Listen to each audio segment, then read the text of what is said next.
Hello to all of our wonderful listeners and Real Talk havers.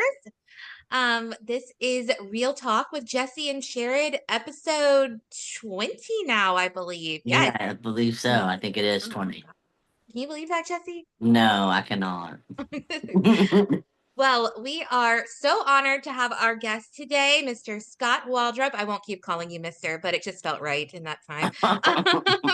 But with the Bryce River Foundation, I have run into Scott at so many amazing outreach events. He is such an amazing advocate for destigmatizing mental health, specifically suicide and even suicide loss, using their own journey with suicide loss. Just to give y'all some quick information about the Bryce River Foundation before we jump into having some real talk with our guests. The Bryce River Foundation was born from a family's own journey through suicide loss and is rooted in Southwest Louisiana and guided by hope and healing. The Bryce River Foundation hopes to break the silence around mental health by encouraging open, compassionate conversations and equipping communities with suicide prevention training. Through post-vention efforts, the Bryce River Foundation stands alongside suicide loss survivors and their families, and by forging ongoing partnerships and investing in the work of coalitions, mental health professionals, agencies, and organizations here and beyond, the Bryce River Foundation wants to ensure that no one ever walks their path alone and empower everyone to ask for help, which is such an amazing mission and message. And yes, just empowering everyone to reach out for help. There is help out there. It doesn't always seem like it, but there That's is. right. And I just love that. And thank you so much for coming on, especially since I just cold emailed you to ask you because you have so many amazing events coming up and that we will definitely get into.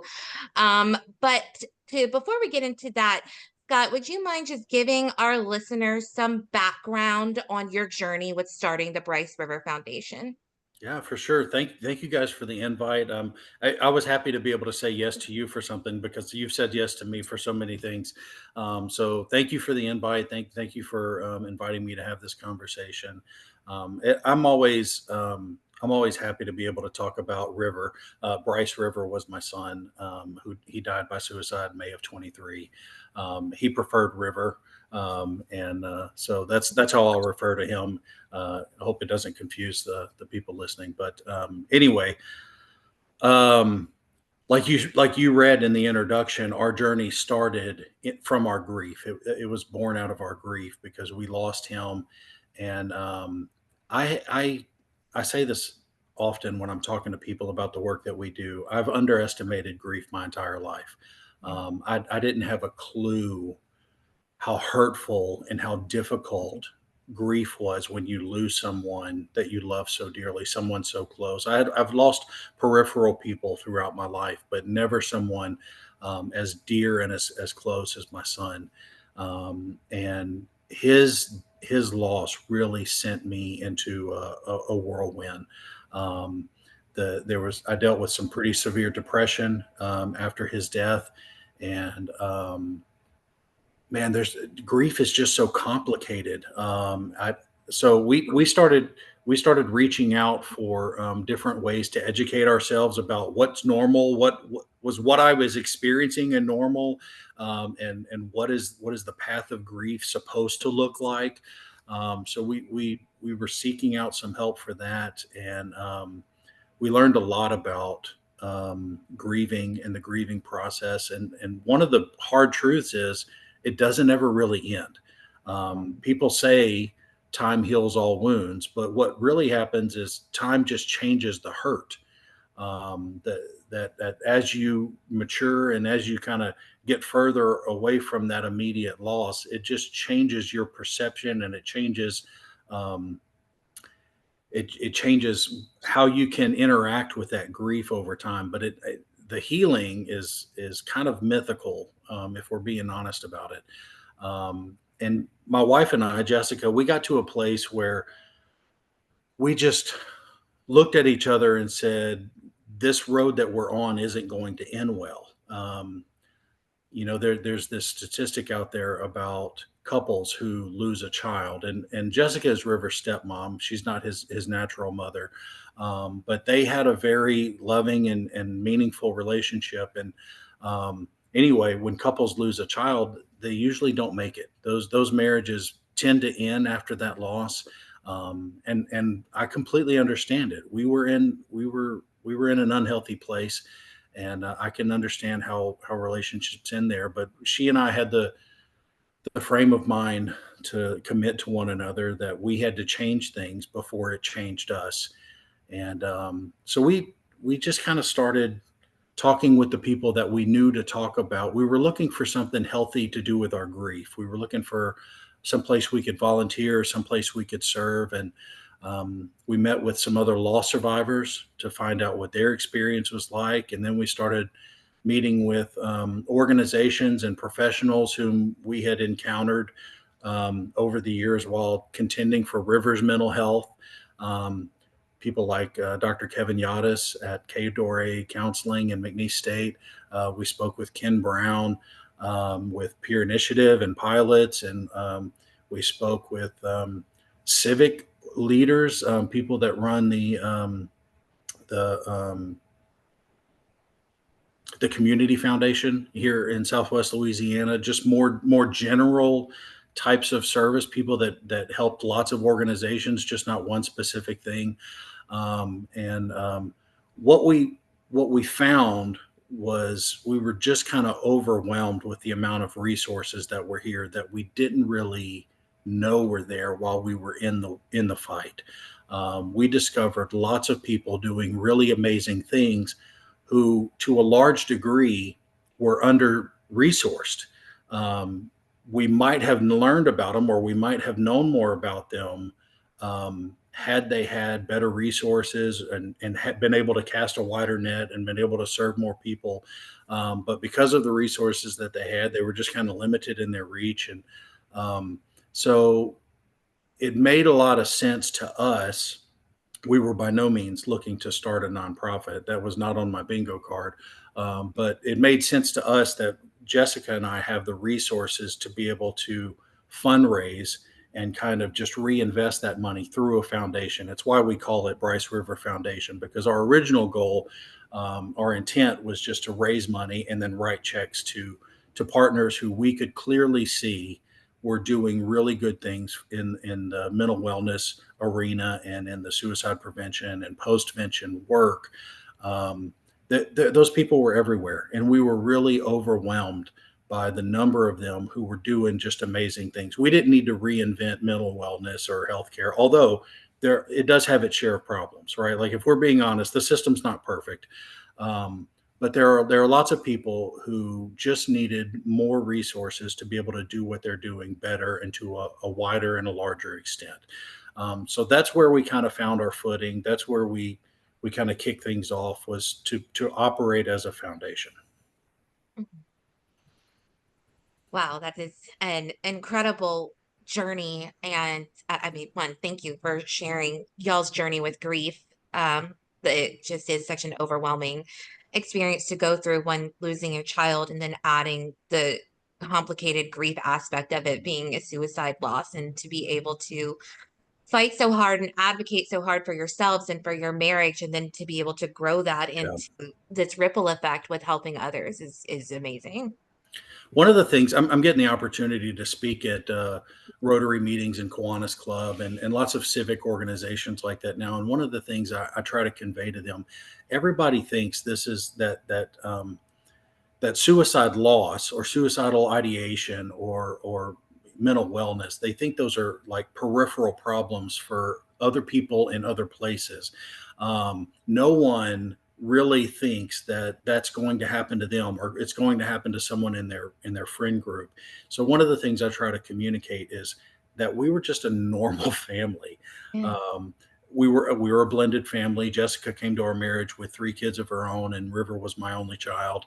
And we found one another together, and we became a family. The kids would come over every Sunday night for dinner, and um, they behaved like kids. They were brothers and sisters, and they were hard on one another, and they played hard and they loved hard, and we were just a normal family. And then one day, just a bomb went off in our lives, and we will literally never be the same again. We will never get back to being the family that we were when we had River.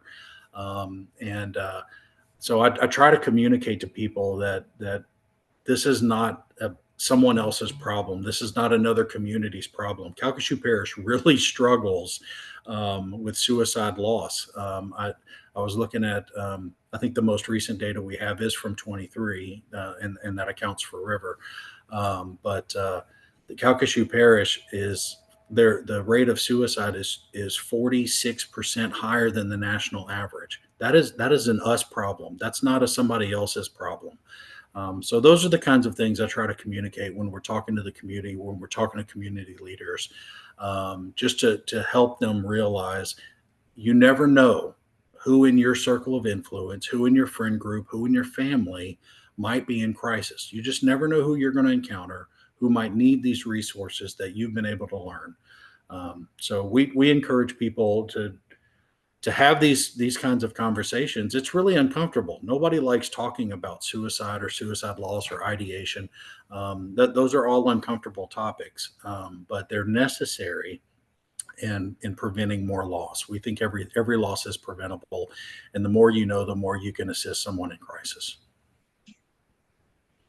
Yeah, I definitely agree with you there. You know, just talking about it can make a lot of people uncomfortable just because the Right. stigma around mental health, you know, a lot of people are made, you know, to felt like there's an issue with them. But like me and Sherrod, we always say, like, my favorite saying is, it's okay not to be okay sometimes. That's right. You know, there's no shame in it, and there's no, you know, nothing bad. I mean, we've all been in places to where, you know, we've had to crawl up, and, you know, it's so important that people that are having those thoughts have know that there's, if they don't have any family or support, or they don't have any good friends that they can trust, like the 988 line is out there, which is a huge blessing, you know, and just other national numbers are out there. But I do agree with you. I feel like the more people talk about it and put, you know, their stories out there, or just even, you know, come on and, you know, do something, you know, to bring just any type of awareness for mental health, I think is a blessing. And if we can just reach,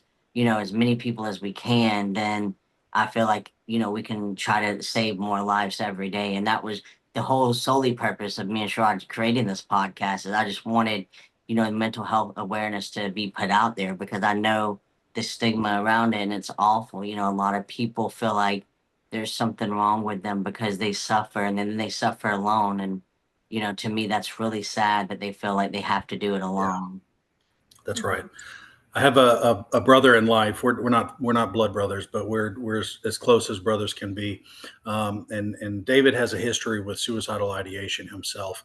But he has this saying that lives on the homepage of our website, because it just means so much to me. But he says, if you ever encounter a situation where there is no hope, you are under the influence of a lie. You've bought into something that's just simply not true. There's always reason to hope. There's always reason to keep on going and to push on for tomorrow. So I completely agree with you, Jesse. And I truly love how specialized 988 has become. The fact that you guys have some dedicated training and resources for first responders and for veterans, that they can call in and identify themselves, and you know exactly how to handle what they've experienced and how to talk with them. Those conversations are so valuable, and I love this specificity. That's the word I'm looking for. How granular you're able to get in those conversations. So I appreciate the work that goes on there at the call center. I Yeah. think that's an amazing point that sometimes people forget is that, oftentimes the help givers remember to like give their clients or people they interact with the 988, and they forget that they can use it themselves.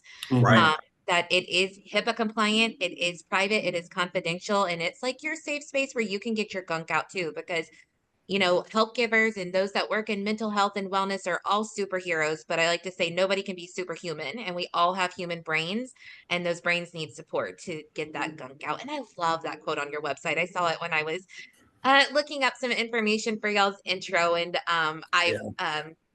was like, who is this person who said this quote? I, I just love that. And then thinking about it specifically in the context of suicide, I mean, it's like suicide Mhm. ideation is a brain lie that Yes. causes you to feel like there are no other options. And that seems very real. But I've always said, had the privilege to work with suicide loss survivors my whole clinical career. And, I always say that if anybody knew the reality of what their loss, how that loss would affect so many people, nobody would die from suicide. Yeah, the last talk I gave, one of the questions was they were asking specifically about the language "died by suicide," and he was just asking why that language instead of the more conventional. Um, I won't even say it. It's just ugly. But and it gave me an opportunity to talk about how people who are in crisis, they're not making rational decisions. They're not making rational choices. That their mind has a hold on them that is just completely overrunning all the national and rational processes of thought that they might be ongoing. And yeah, there's no way they can grasp the full extent of their loss, and what the ramifications of that are going to be. Yeah, River knew he was loved. I He called me that morning. This is real talk, right? We're going to be real here. He called me that morning, and what I heard was just another problem that Dad needed to help his kids resolve. It. I didn't see the crisis that he was in when we were talking that morning. I completely missed it. We had contended for his mental health for 16 years. He was 9 years old the first time he went into a, a suicide evaluation and a 72-hour hold. He was in the fourth grade when we really started this walk and this fight for his mental health. And so we were well aware of the risk factors and his experiences and what he had been through. But I just completely missed the crisis that morning. I didn't hear crisis in his voice. I heard, "Hey, Dad, I have a problem. What do you think I should do about it?" And the only thing that really helps me sleep at night is the fact that he withheld some truth from me. He didn't give me the complete truth. Um, I had I had specifically asked him about his weapon, and the day he bought that weapon, he and I kind of we had some disagreement about it, and I asked him plainly and often, "Is this weapon going to be a problem? Do I need to hold it for you? Come get it when you want to do something, and then bring it back." Like we went round and round over this weapon. It was always a sticking point with me. But I asked him that morning, "Where's the weapon?" And he lied to me. He told me he wasn't near it. He wasn't with it. So I accepted his word for what it was, and um, that gives me some peace. The fact that I asked, and even though it didn't feel like crisis to me, we still had the frame of mind to say, what kind of problem are we dealing with here? And he didn't give me the whole truth, so I couldn't have responded appropriately. But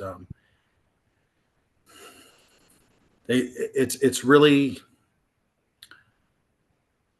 I've talked to other loss survivors who struggle with forgiveness, and they struggle with letting go, and they struggle with moving on, and they can't get past the fact that it's not a rational decision. That's a real hindrance for a lot of loss survivors. I'm blessed to that's not something I get hung up on. I was very upset with him for a while, but not because of that necessarily. So. Thank you so much for sharing so much of your story. I think along with normalizing and destigmatizing suicide, that really also comes with having real talks and conversations about suicide loss and Mhm. grief. We talk in our support group a lot about how it's kind of like you don't see, it's like when you buy a red car and then all you see are red cars. It's like Right. once you're in the club that you never wanted to be in, you see how big this club is. And that's, I think, an aspect that is definitely not talked about enough. Um, which in real talk actually segues us perfectly into, I want to be able to be sure that we can talk about the memorial ribbon garden. That's how For we sure. connected for this. Is I got your email about the unveiling of the ribbon garden. Would you be able to share some information about this and where the idea came from and what you're hoping this will bring to the community? Yeah. So we actually did this last year at our fundraiser event, and so this is year two. But I think it just came organically.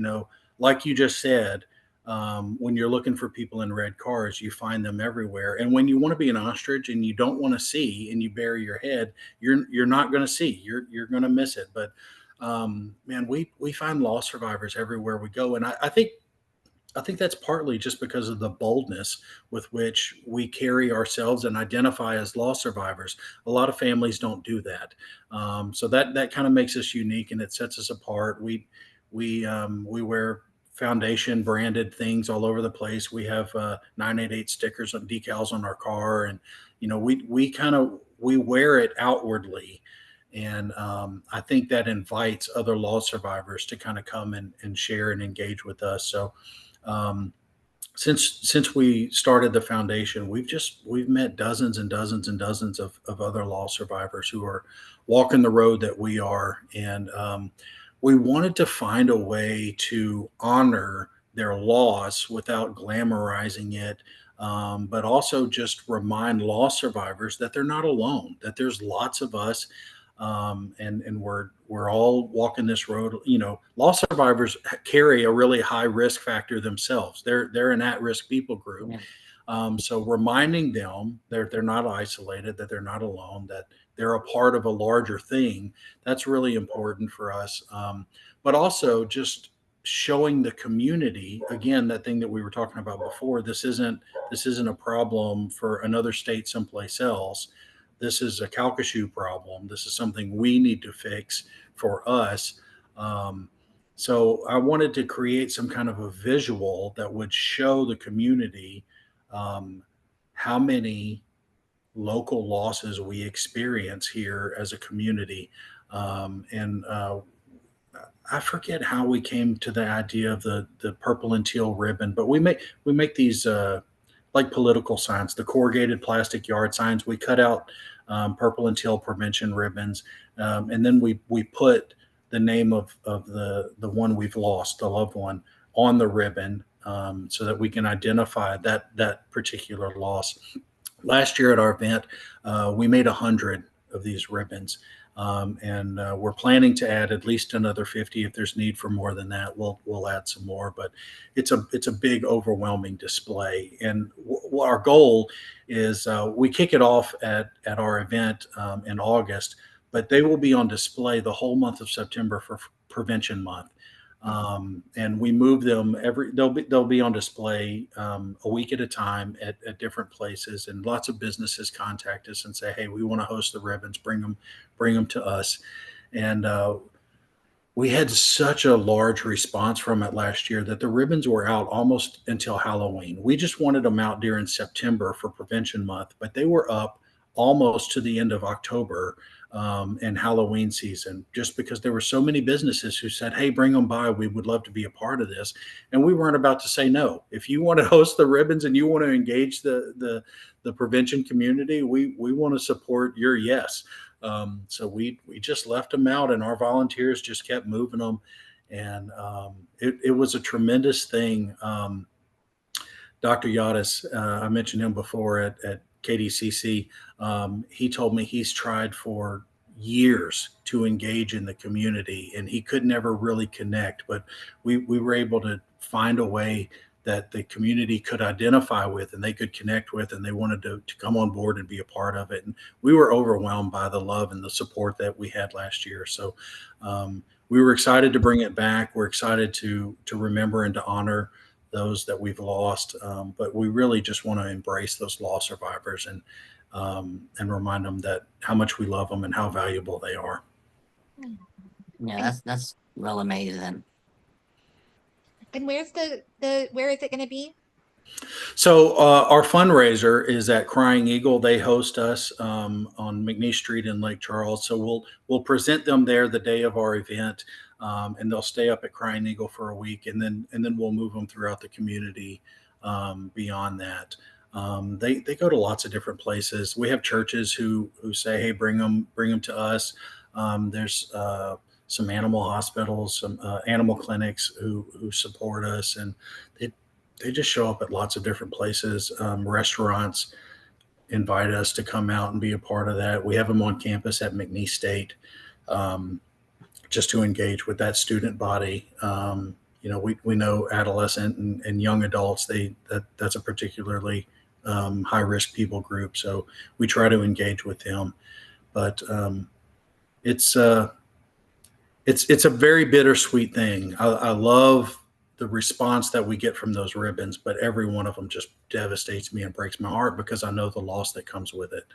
So Yeah. I know you were talking about your event in August, right in towards tomorrow.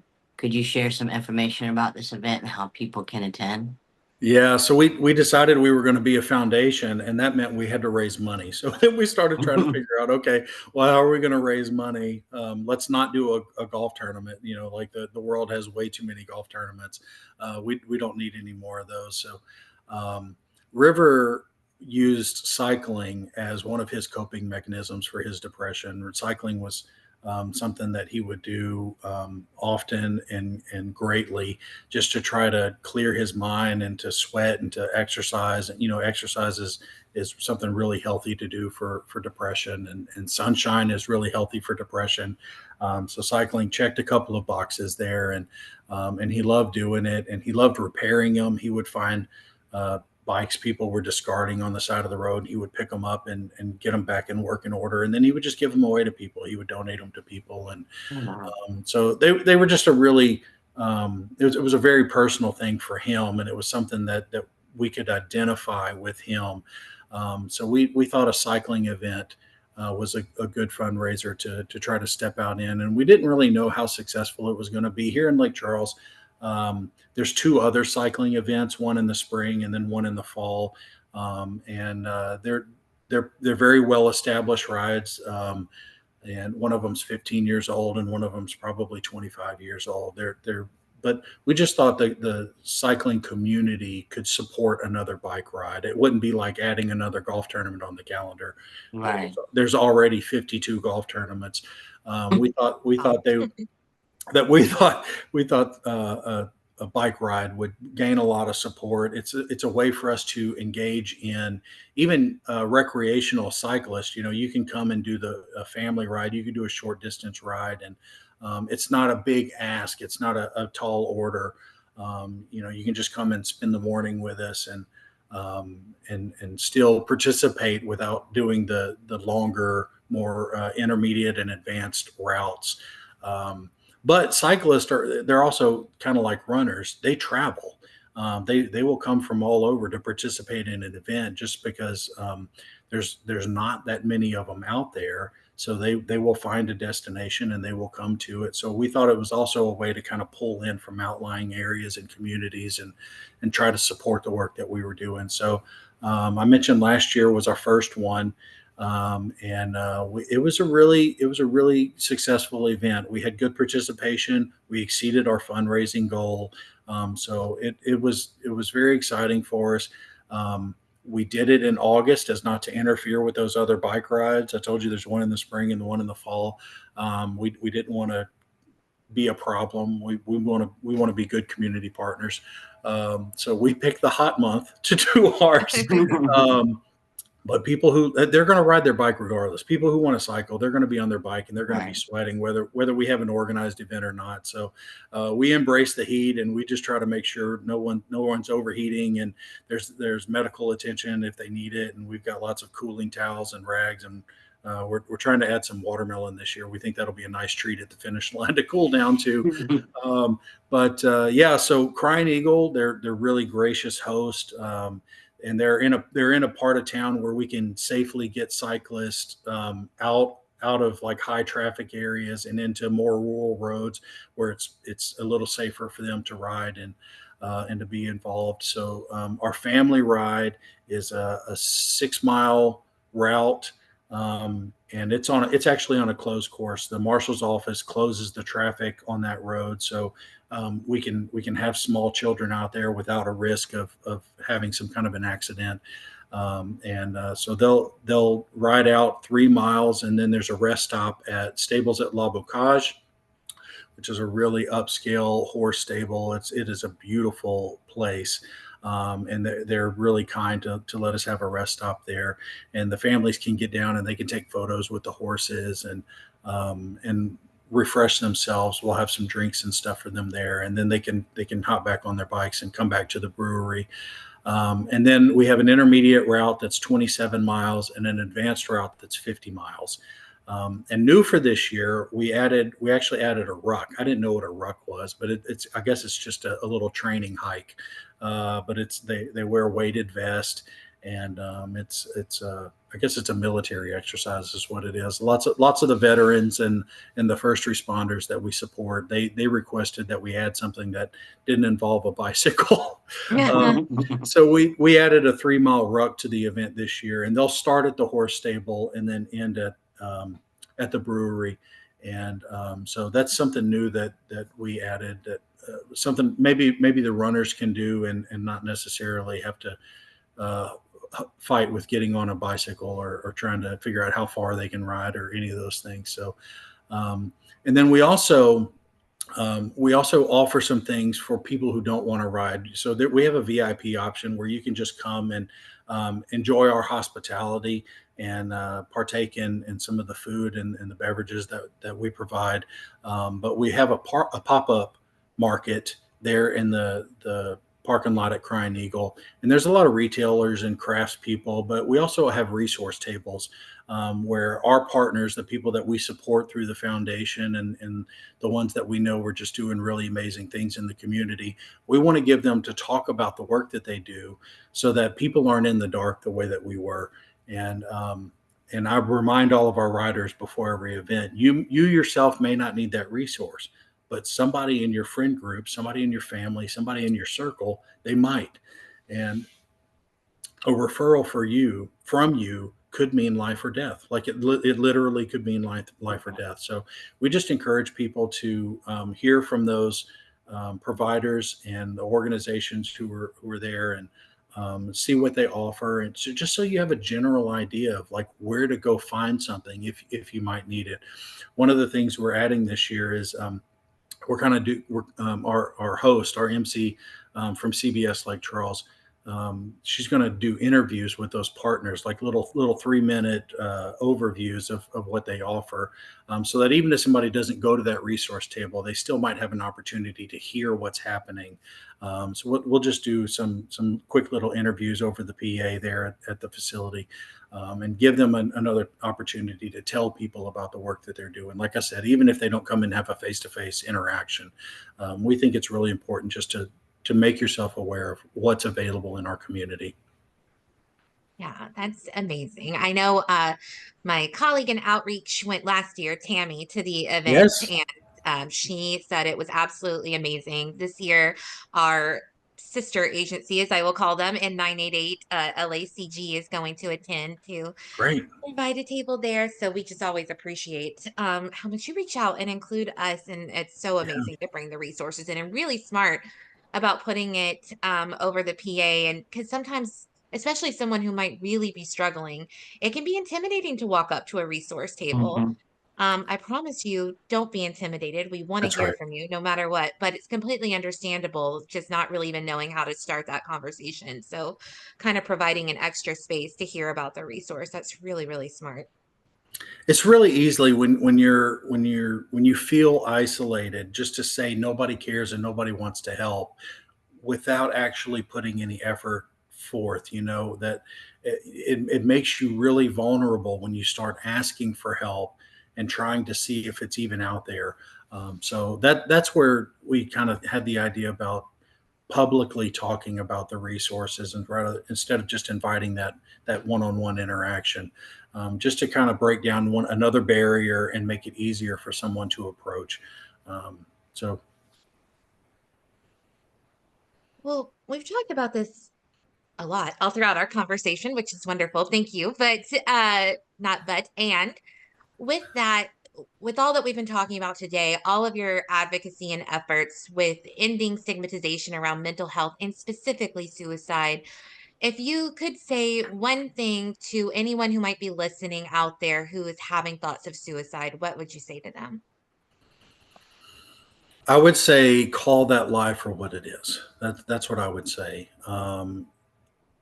I definitely understand your feelings are your feelings, and but we allow those feelings to just have their way with us, and sometimes we feel things that are just untrue, and we give priority and we elevate feelings that have no bearing, and so I would just say call a lie, call it out and identify it, and say, I've bought into something that's simply not true.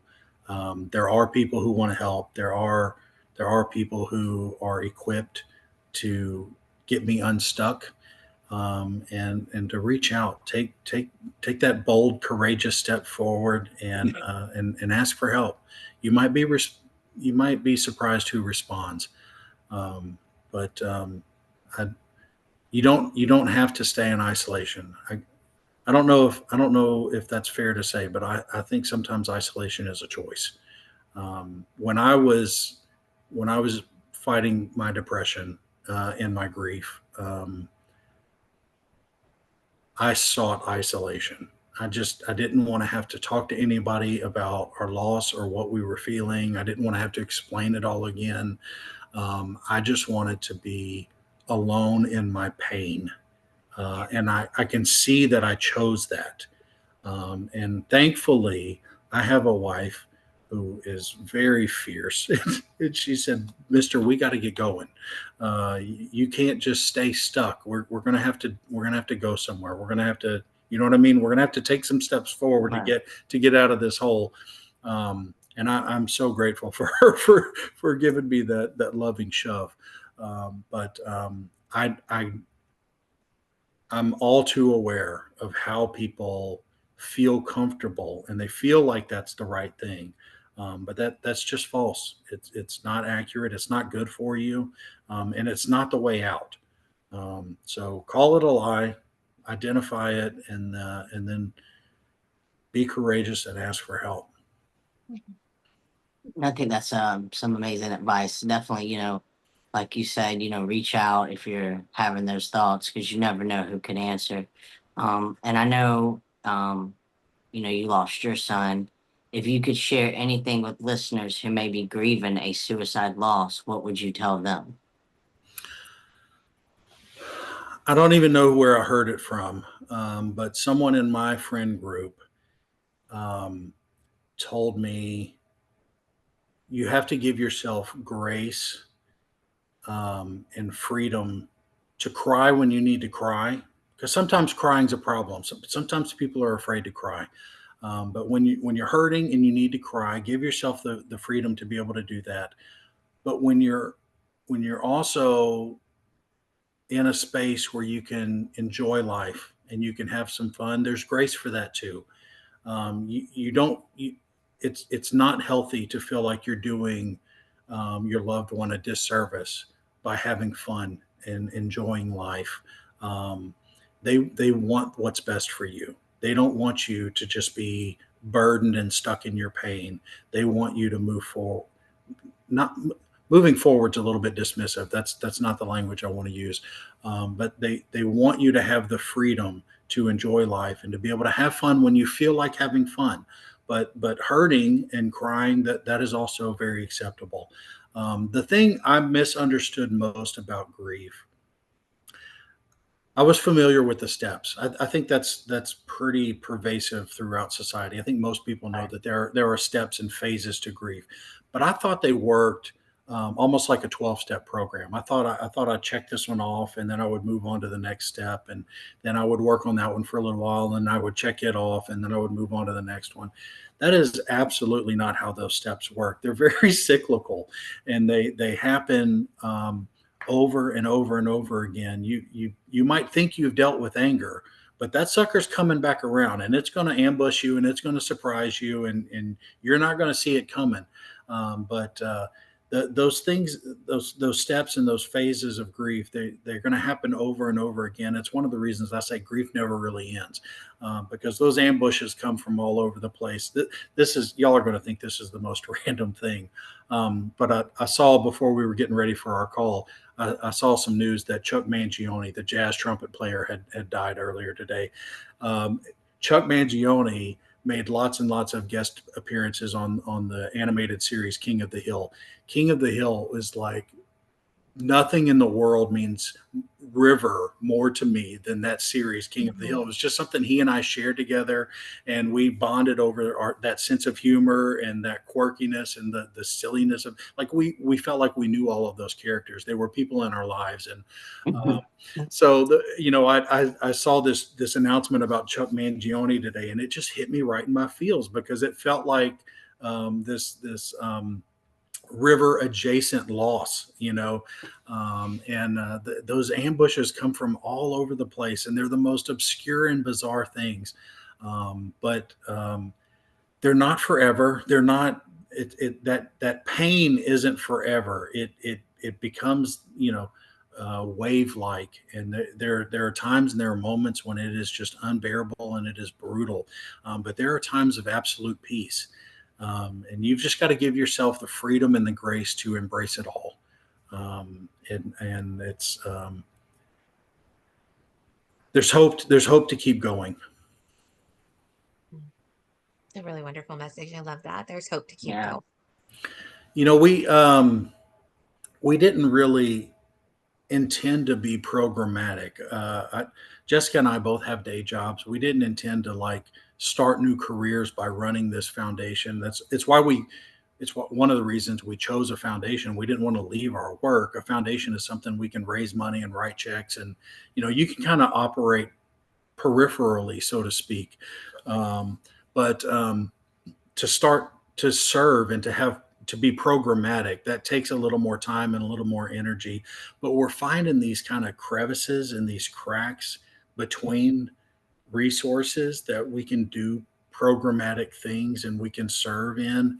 And I'm really loving those. But the thing that the most unexpected thing is, lots of those places where we're serving, they're serving, it's all postvention related. We're serving law survivors in a way that they often just completely get ignored and lost, and they don't get the attention that they deserve. So that has been a real joy for me, is being able to find those things that we do have the time to commit to, and we have the knowledge and the resources to be able to bless those families in a way that they're not really being reached. So um, I appreciate that question. I when I come across other loss survivors and people who are grieving, man, it hurts my heart so badly, because I know exactly what they're experiencing, and I know how awful it is.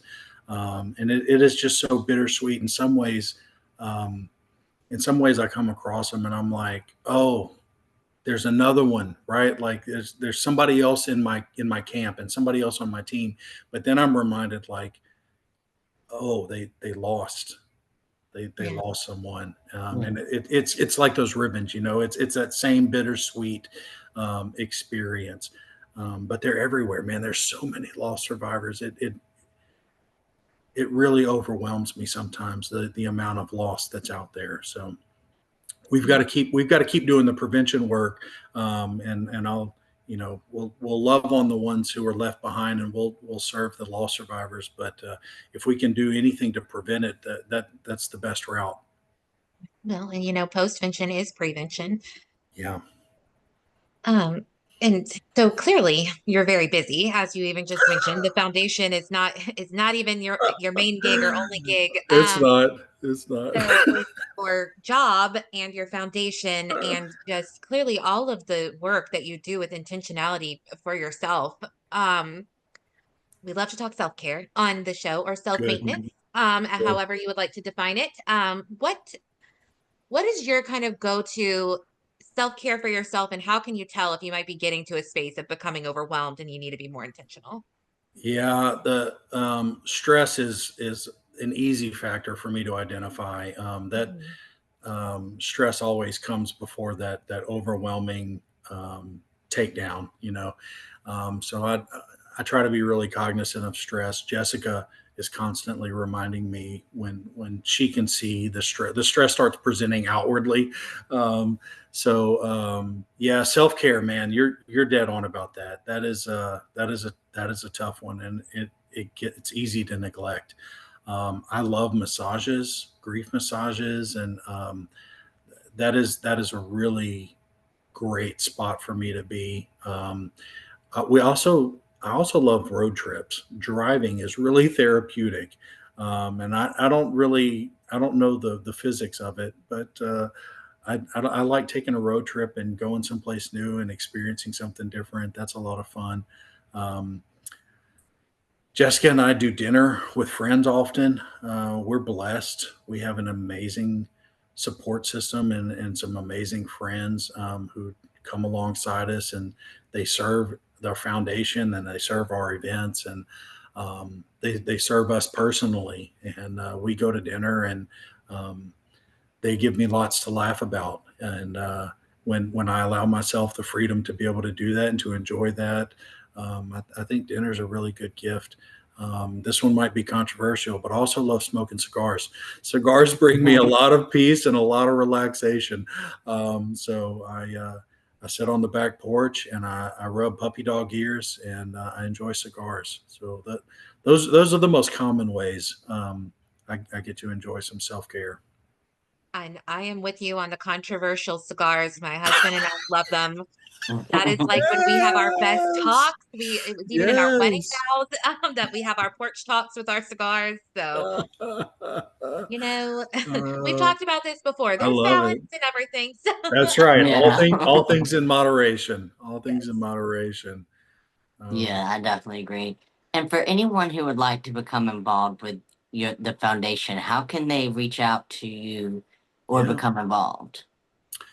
I would direct them to the website bryceriverfoundation.org. Bryce with a Y, Bryce.